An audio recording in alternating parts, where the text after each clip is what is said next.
I Am a Fugitive from a Chain Gang, 1932, is an American pre-code crime drama film directed by Mervyn LeRoy and starring Paul Muni as a wrongfully convicted convict on a chain gang who escapes to Chicago.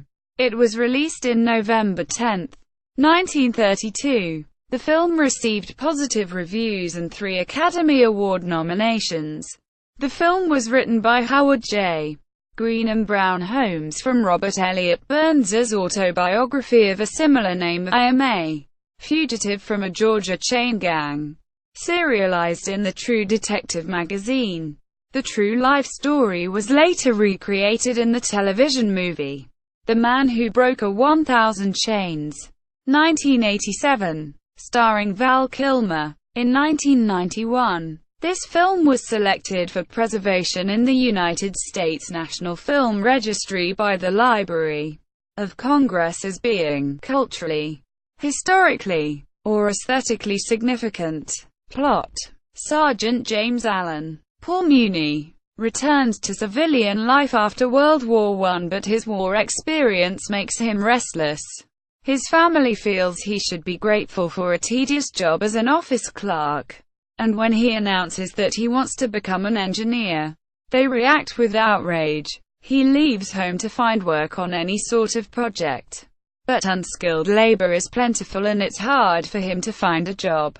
Wandering and sinking into poverty, he accidentally becomes caught up in a robbery and is sentenced to 10 years on a brutal Southern chain gang. He escapes and makes his way to Chicago, where he becomes a success in the construction business.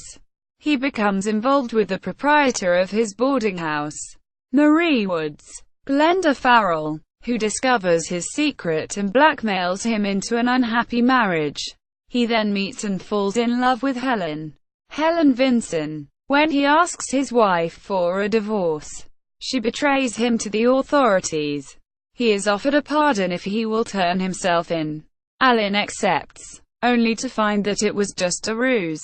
He escapes once again. In the end, Allen visits Helen in the shadows on the street and tells her he is leaving forever. She asks, "Can't you tell me where you're going? Will you write? Do you need any money?" James repeatedly shakes his head in answer as he backs away.